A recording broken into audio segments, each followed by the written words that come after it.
Sophia had been in a great mood since morning. It was not surprising at all, considering that today was the girl's 21st birthday, which meant that today her father would finally give her the promised gift, a new sports car of the latest model. And of course, her friends would not leave her without expensive gifts too. But actually, she had a holiday almost every day. Her whole life seemed like a celebration. The girl had no mother since childhood, so her loving father never denied her anything. Sophia's whole life consisted of hanging out in bars and clubs, shopping with her friends, and having fun. Of course, previously, she had to go to school at least sometimes, but her school life was already over. Sophia didn't want to go to university. She managed to persuade her father to give her a year off, and she planned to have as much fun as possible. Of course, the new car would help her a lot in that. The girl waited impatiently for breakfast, knowing that right before breakfast, her father would give her a birthday present. When the girl saw her father, she hugged him with squeals. "Happy birthday, sweetheart." Jack hugged his daughter with a soft smile. "Here's your present, just as promised." He handed the girl the keys, and a car horn honked cheerfully somewhere outside the window. "Well, thank you." The girl instantly escaped from her father's embrace and rushed to look out the window. Her dream was already standing in the yard, tied with a big red bow. "Enjoy." And one more thing. The girl turned around to see the driver's license in her father's hands. "Oh my goodness, that's awesome. Daddy, you're the best." "Yeah, I'm glad you like it. But you remember what you promised me, right?" he added with seriousness in his voice. I made you a driver's license, but you have to drive as carefully as possible, as the instructor taught you. Understand?" "Yes, of course." Sophia's eyes glistened when she saw the driver's license and the car. Her father immediately realized that she had forgotten all her promises and her lessons with the instructor. "Sophia, this is no joke," Jack tried to draw attention to his words once again. "Driving a car can be very dangerous, especially on loaded highways. Be very careful, do you understand me? Just one mistake, and I'll take the car away from you, even though it's a gift." "I understand, Daddy." Sophia finally looked at her father. "I will be very careful, I promise. Everything will be okay." She kissed her father on the cheek and immediately rushed to the car. Jack thoughtfully sat down at the table, which had already been set for his standard breakfast. He was already regretting that he had agreed to give his daughter such a dangerous gift. But how could he refuse her? She'd been begging him for a car for a long time. As usual, he tried to call her several times during the day. Usually, the girl could ignore one or two calls, but then she would call back. But today, she ignored all 10 calls. By the night, the situation was getting worse. Sophia persistently didn't answer his calls and even dropped one on purpose. But at least it was clear where she was. Jack got a text message on his phone that Sophia had paid for the rental of the VIP room in one of the most expensive restaurants. Jack was sitting in his favorite armchair in the living room, spending the hours before bed alone as usual. It was past midnight, but his daughter was still not home. The man was falling into the most dangerous mortal sin of all, despondency. In fact, for Jack, every Sophia's birthday was filled with pain. 21 years ago, his beloved wife died in childbirth, leaving him with a daughter. At that time, he was in total despair. The man tried to fully immerse himself in work, thinking that this would be the right thing to do. He loved his daughter very much and tried not to deny her anything. The girl grew up without a mother, and Jack could not replace her, so he pampered his little girl, indulged her, and forgave her all the mischief. Now, 21 years later, Jack realized he shouldn't have done that. The nursery filled with expensive dolls gradually turned into a teenager's room, and Jack had to add a working closet to it because Sophia was buying more and more clothes lately. The girl had been spending more and more money on herself and her friends, having fun to the fullest. "Miriam, I feel so guilty," the man muttered quietly, not noticing the tears welling up in his eyes. I'm sure you're looking down at us from heaven and realizing that I didn't raise our daughter the way you wished." When the silence outside the room was broken by the phone ringing, he flinched in surprise and instantly reached for the phone, hoping it was his wayward daughter calling. But he was surprised to see his friend's name on the screen. "Hello, Derek." "Hello, Jack," a male voice sounded. "I'd apologize for calling so late, but I don't think you were going to bed." "Get to the point." "Actually, there's a slight problem." Derek sighed.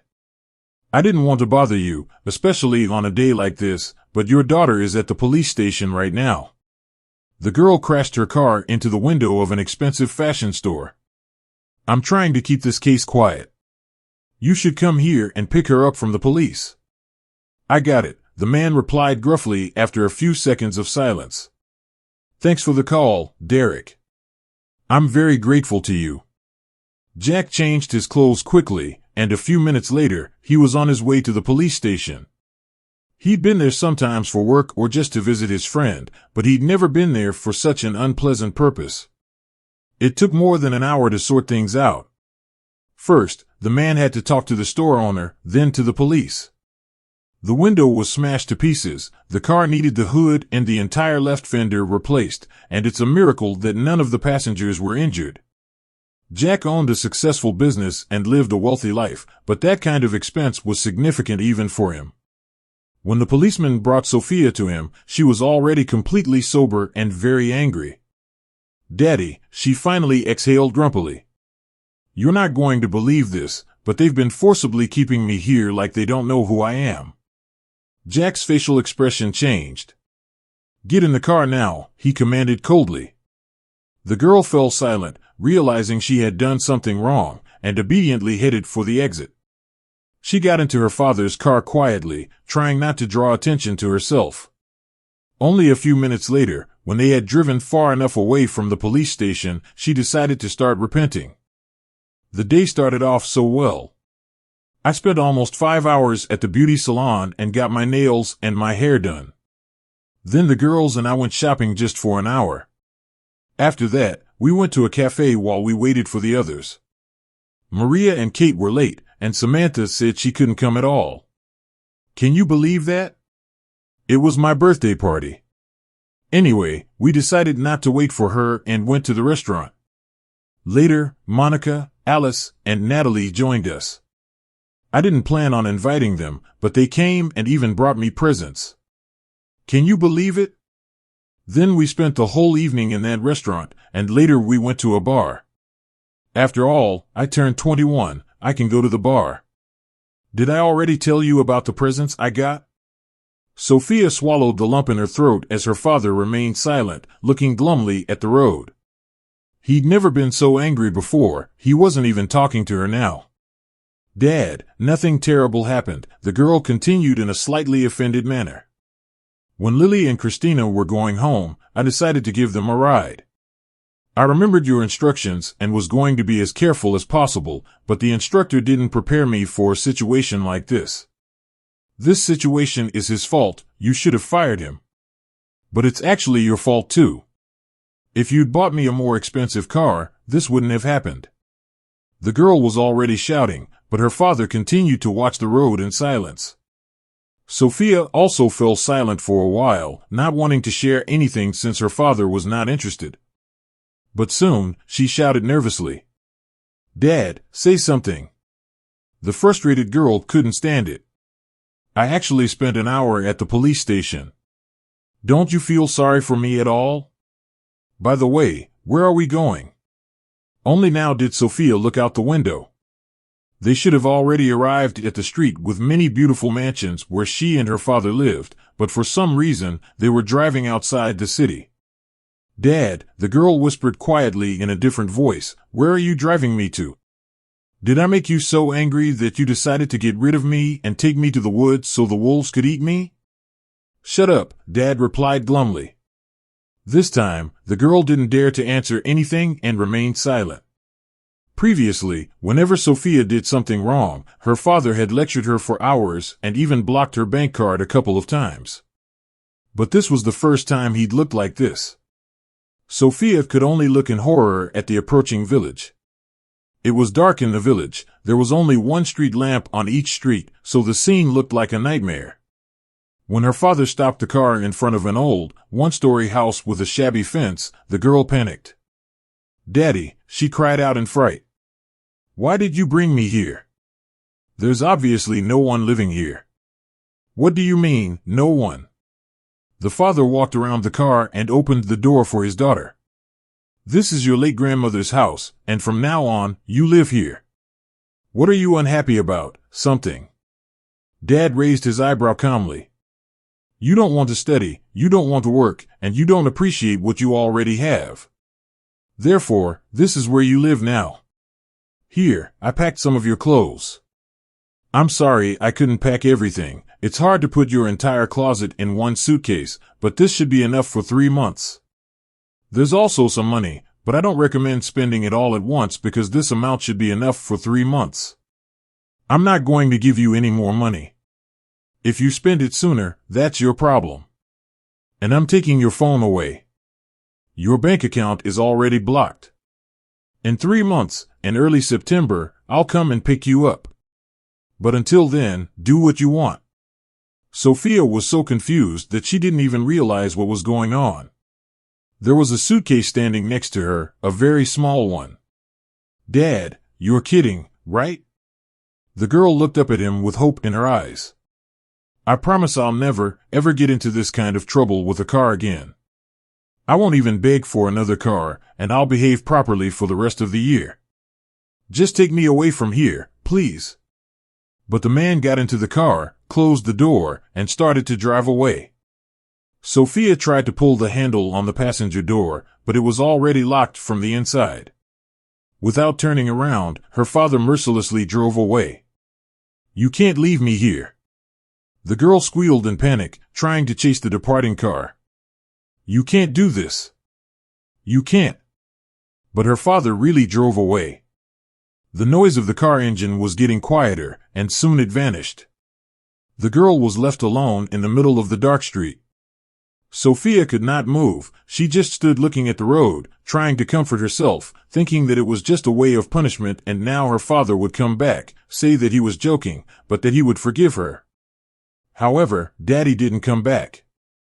Sophia couldn't believe that her dad could kick her out of the house on her birthday. What a nice gift. "Thank you, Daddy." A dog's barking was heard somewhere very close by, and Sophia fearfully inched closer to the house. She had to do something. She couldn't stay outside. She would freeze. But she was afraid to go inside. What if there were homeless people living there? Besides, the house had been empty for many years. Was it even possible to live there? There could be anything inside. There could be a lock on the door, or if there was no lock, she would be left unprotected overnight. Sophia didn't even know which option was worse. Suddenly, the dog barked again, but this time the barking was very close, and the girl shuddered and rushed to the door. If anything happened, her death would be her father's fault. The door was locked, but looking around, the girl found the key above the door jamb. Everything inside was dark and gloomy, so the girl tried to step carefully on the floor, moving her feet squeamishly. It was scary to enter every room, so she quickly went to the farthest one. It turned out to be the bedroom. Sophia heard some whistling behind her. She got scared and immediately ran inside the bedroom, closed the door, and blocked the doorknob with the back of the chair. Her eyes had already gotten used to the darkness, so it was easy to see that the room had 2 windows covered with thick curtains, a bed, and a small closet. Sophia had no choice, so she hurriedly took off her shoes, pulled off her fancy dress, and climbed under the heavy blanket. At first, it was very cold and uncomfortable, but then she warmed up and relaxed. It seemed to the girl that she would not fall asleep from the shock she had experienced. Adrenaline was pounding in her temples, tears of resentment were still in her eyes, and Sophia felt so sorry for herself. But as soon as she warmed up, she fell asleep. In the morning, the girl opened her eyes and was amazed that the room looked quite cozy. It hadn't been renovated in about 20 years, but the furniture and wallpaper were in good condition. There was no dust, and the room smelled more or less normal. The windows were new. Sophia dared to leave the room. Her suitcase had been left outside, and now she needed some clothes, so she had to go out into the yard. She brought the suitcase into the house and immediately opened it. She wondered what clothes her father had chosen for Sophia's new life, but her father didn't really think much about her outfits.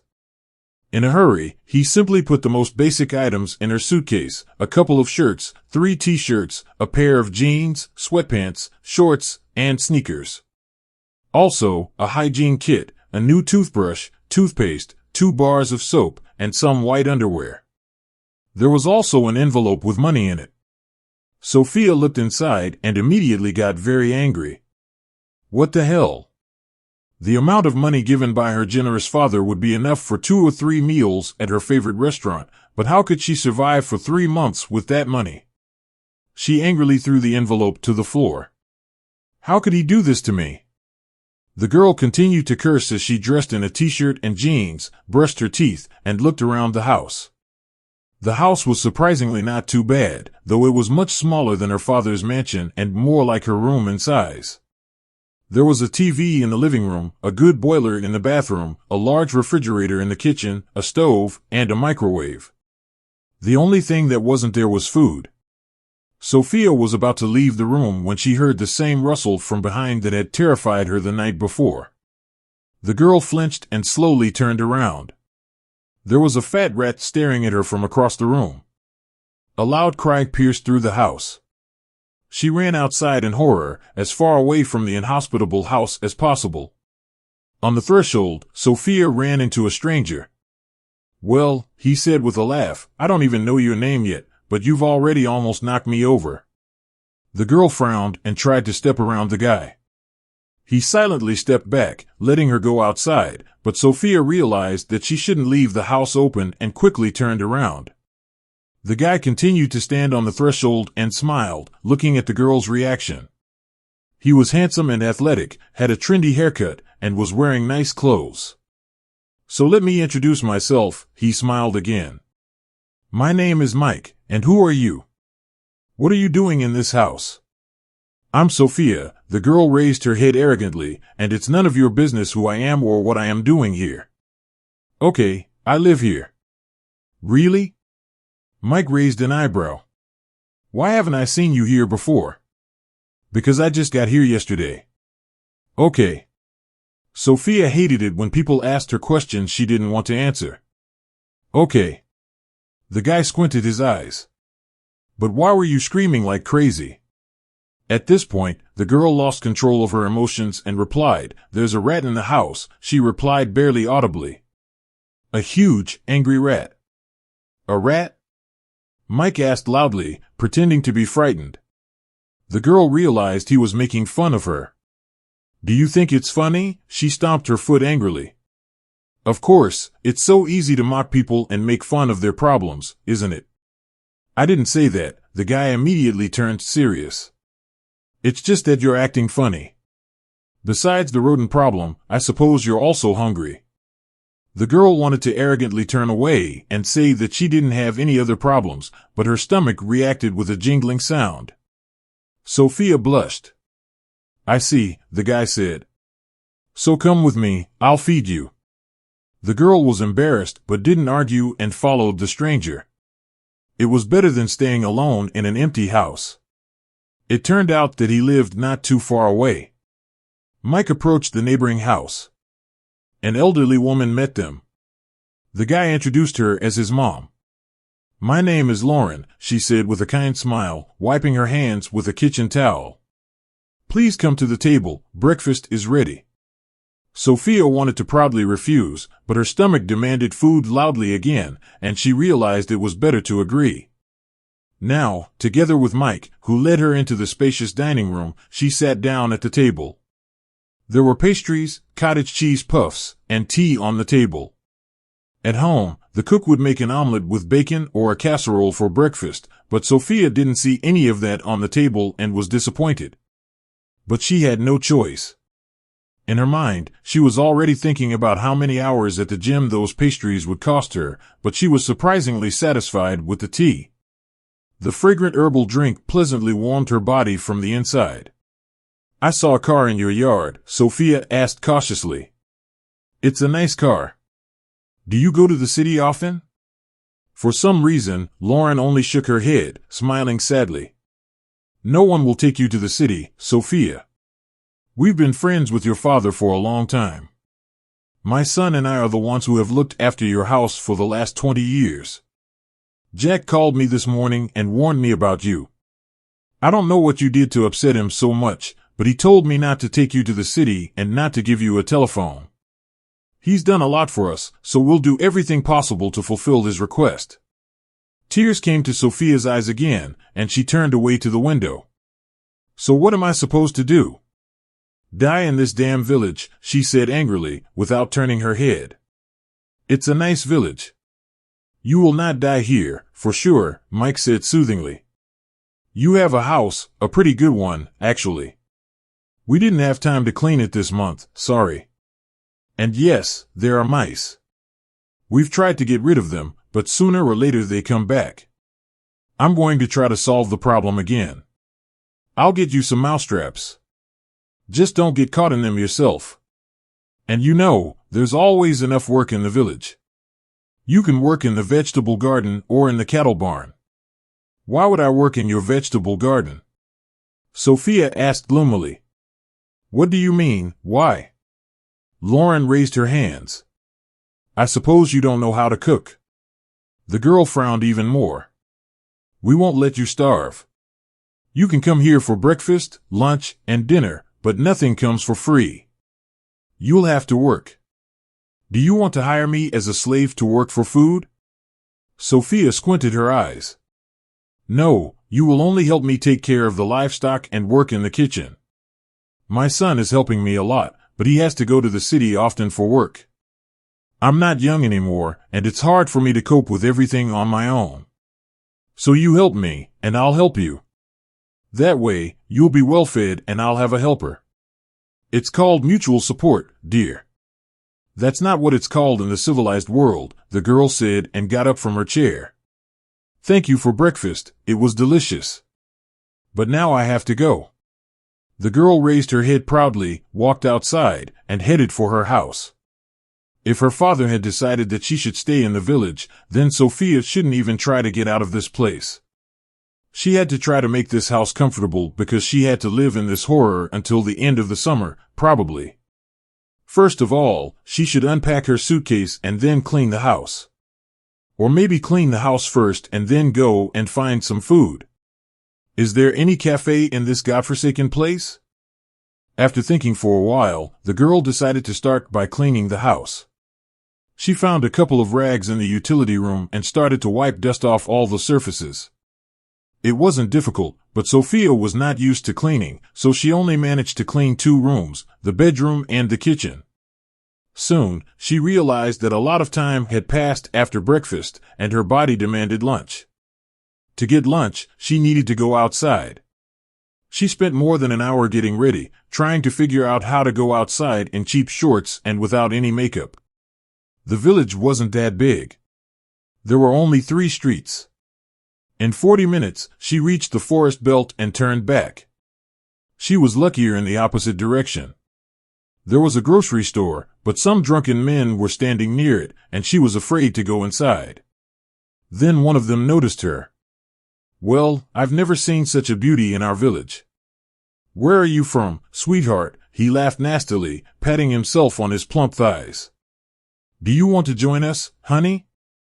We'll treat you to whatever you want. His friends looked at her with laughter too, and Sophia stepped back in horror but crashed into someone's firm chest and froze. Jerry, does your wife know you flirt with young girls? A familiar chuckling voice sounded from behind. Right then, Sophia was so grateful to Mike for protecting her that she almost hugged him. Come on, Mike, it's just an innocent joke. The man immediately lost interest. His drunk friends also turned around indifferently. Thank you, the girl whispered, stepping away from the guy. You're welcome, he smiled. I knew you'd be looking for adventure, so I kept an eye on you. Do you need to go to the store? Let me take you. Sophia wanted to say proudly that she didn't need any help, but she looked at the alcoholics and obediently followed Mike again, especially since she finally realized that she wouldn't find any cafe here. The store consisted of 3 counters, one of which was completely dedicated to beer and snacks. Sophia was confused, not knowing what she should get first. "I guess you need a survival kit." Mike raised an eyebrow questioningly, and receiving an affirmative nod, turned to the saleswoman. "Hello, Mrs. Harris. Please give the girl a kilogram of pasta, buckwheat, rice, and potatoes, a dozen eggs, a couple of onions, bread, butter, and a bottle of milk." Mrs. Harris, a skinny middle-aged woman in an untidy apron, nodded indifferently and packed up the items. The price surprised Sophia very much. Such a small sum for all that. She pointed questioningly at the bag full of food. "But it's 3 times cheaper than ordering a cake at a cafe." "I don't know what cafes you're used to," the guy shrugged, taking the heavy bag from the counter. "But local prices are almost the same as in the city." Sophia paid thoughtfully and left the store after the guy. She was glad that he would bring the heavy bag to her house. Besides, she had no idea how to get home from here.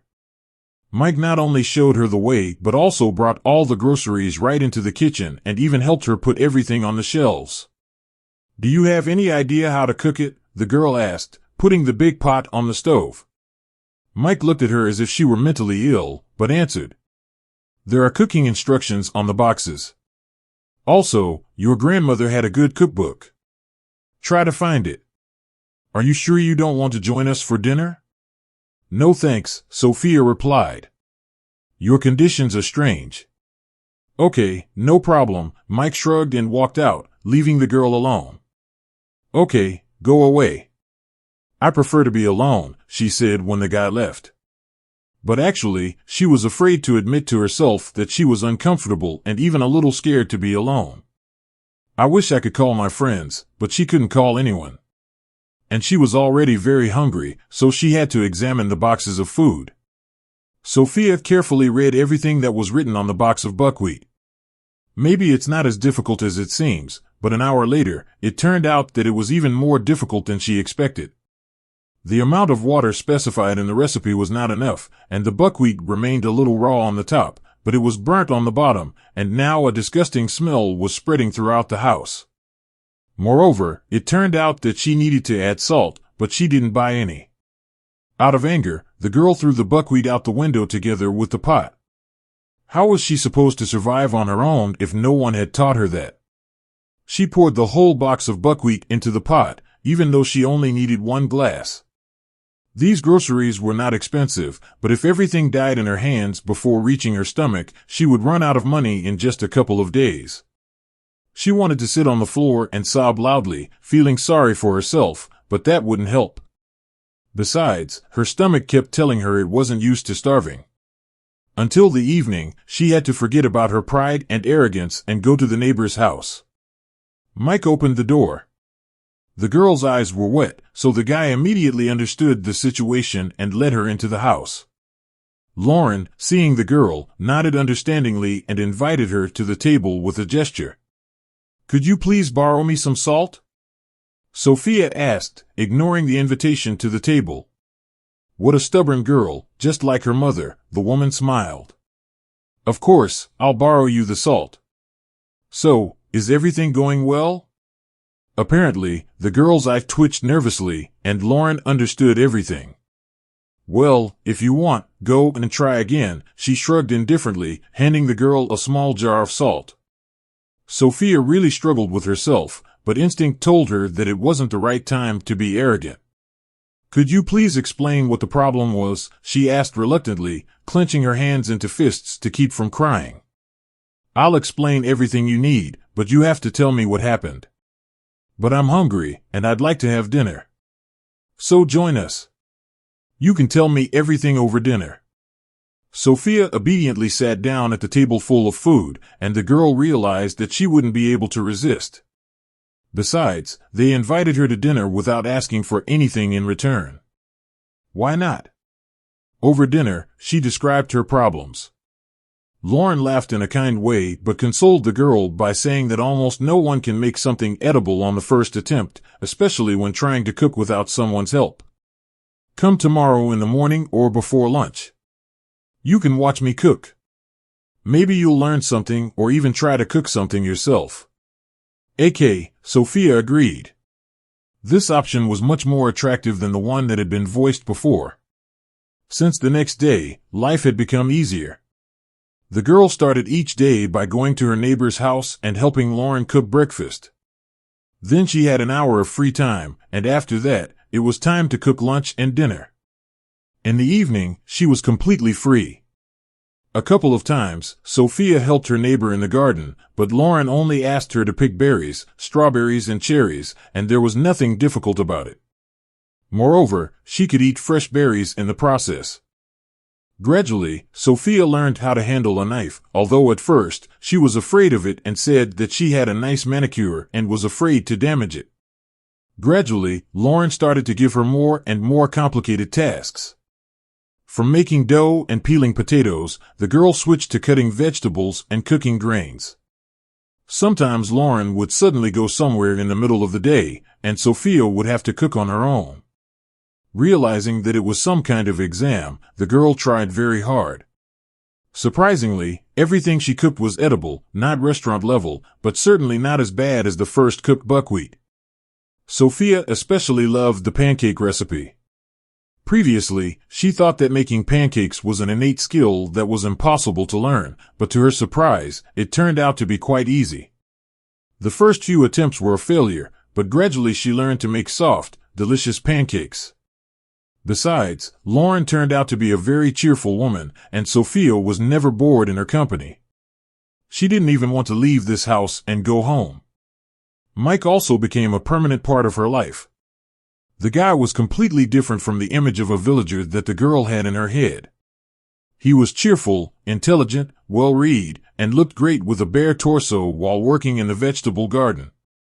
Sometimes Mike invited her for a walk, and despite the fact that the girl was very skeptical, every time he showed her something new.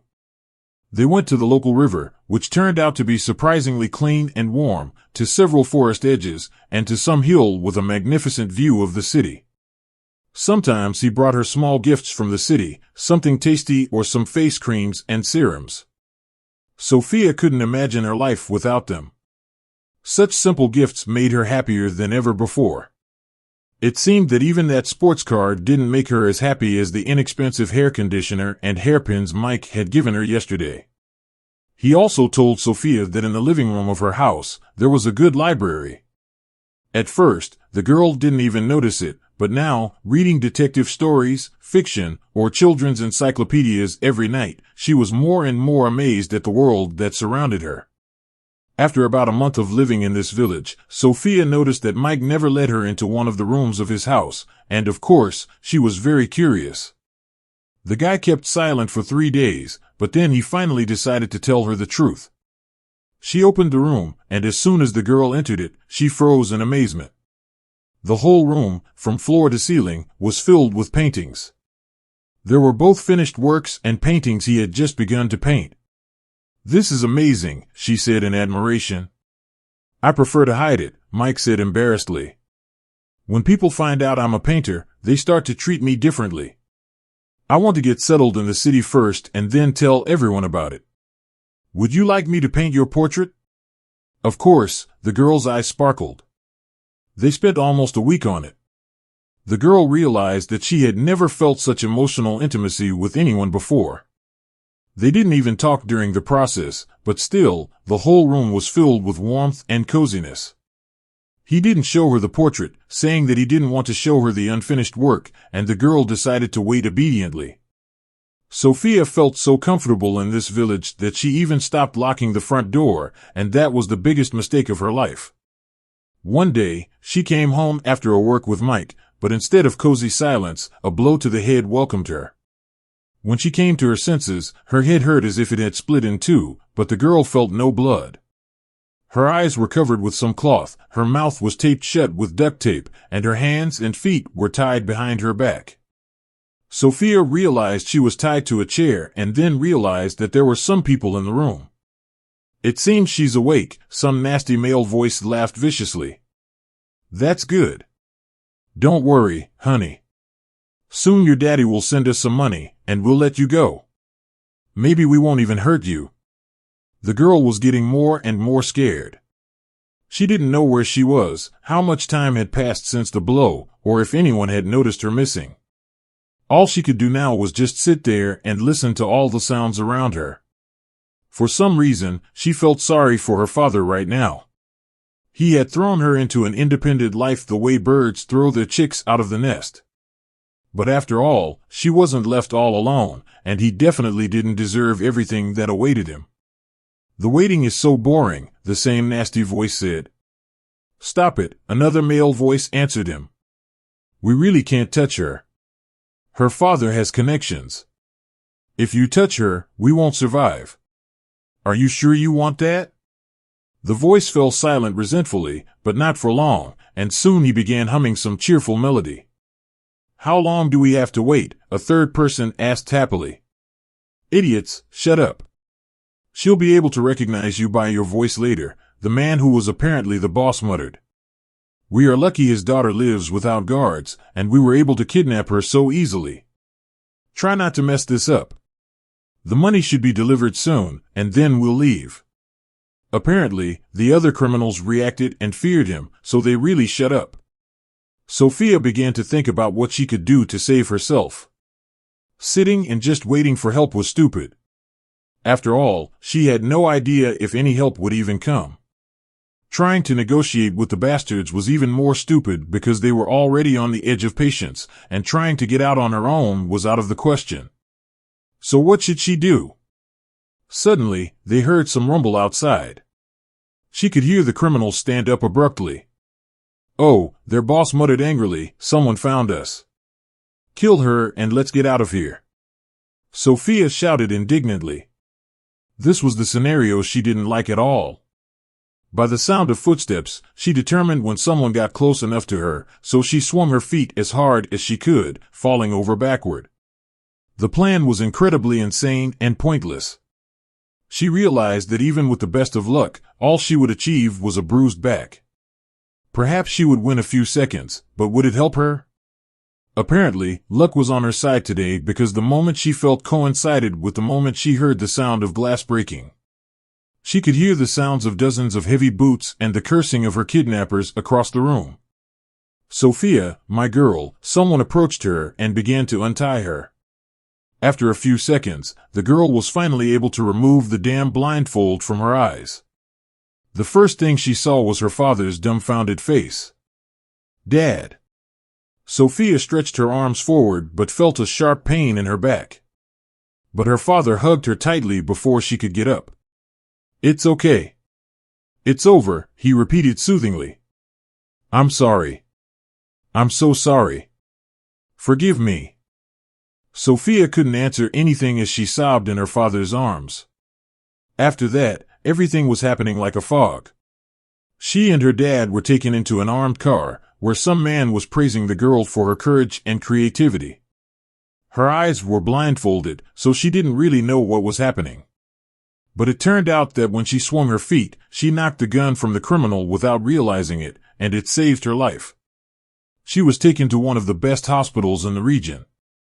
The doctors there examined her, prescribed ointment for her bruised back, and were happy that there were no other injuries. Then her father took her home and didn't leave her alone until the morning. He kept saying that it was stupid to leave her alone there, that he was sorry, and that tomorrow he would put everything back to the way it was. Her car was already fixed, and her bank account would be unblocked. It didn't matter to him whether she had changed after his harsh methods or not, because the main thing was that his girl was alive. Sophia cried almost until morning, not understanding where she was getting so many tears from. A little later, her father told her that the night she was kidnapped, Mike was on his way to her house, and he witnessed the kidnapping. He immediately called Jack, and Jack began the rescue operation much earlier than the criminals called him to demand a ransom. During the call, police identified the location of the criminals and immediately went there. Jack also mentioned that he was very grateful to Mike. In the morning, the man woke up in his daughter's room but didn't see her around and panicked. He immediately started looking for her all over the house, imagining the scariest scenarios in his head. But suddenly, he found her in the most unexpected place, in the kitchen. When he saw Sophia, he sat down at the table out of relief and surprise because his lovely daughter was standing at the stove, making pancakes. He was even a little shocked. "Good morning, Dad," she smiled radiantly, turning to him. "Breakfast will be ready soon." Jack promised himself to go to the village and thank Lauren. He didn't know how she had managed to change his daughter so much in just a couple of months, but he was ready to make a monument to this woman. A little later, Sophia surprised him by saying that she was going to go to university to become a lawyer and would stop leading an idle lifestyle. But Jack didn't believe his daughter would be able to live without parties. He was surprised when Sophia started studying diligently and forgot about clubs and bars. In just 4 years, she graduated and got a job in his company. Gradually, all colleagues stopped joking, saying that the girl got her diploma for bribes, and really began to respect her. Now, Sophia had only 2 friends left, but they were true friends, ready to support her in every possible way. Life became nice and peaceful. One day, when her father decided to take Sophia out for a walk, he insisted on going to an art gallery. The girl tried to refuse because she wanted to go to the planetarium, but Dad insisted because today there was an exhibition of a popular artist in the gallery. Eventually, the girl agreed. When Sophia entered the gallery, she felt that something was wrong. It was as if she had already seen each of these odd works. There was something very warm and familiar in every picture, but she was really shocked when they reached the main picture. It was her own portrait. "Here is the centerpiece of today's collection, a portrait of a nymph in sunset rays," the guide said cheerfully. "A young artist who has recently graduated from one of the best art schools in the country is showing stunning results in his art. You and I may have witnessed the birth of a legend whose name will take its place alongside such big names as Leonardo da Vinci, Rembrandt, and Vincent van Gogh." Sophia was standing in front of the portrait and didn't follow the group any further, remaining alone. "Do you like it?" A familiar chuckling voice came from behind her. "This painting is the only one that isn't for sale, you know. In this painting, I've depicted a beautiful girl, and I've never met anyone like her in my entire life." "Oh, really?" Sophia turned politely, trying her best to hold back a smile. "So was this girl special to you? So special that you decided to make a portrait of her?" "Yeah, that's the right word to use," Mike nodded, taking a step in her direction. "She was special. There was nothing between us, but this girl won my heart with her amazing sincerity. You know, I couldn't even breathe normally when she was around, especially when I was painting this portrait.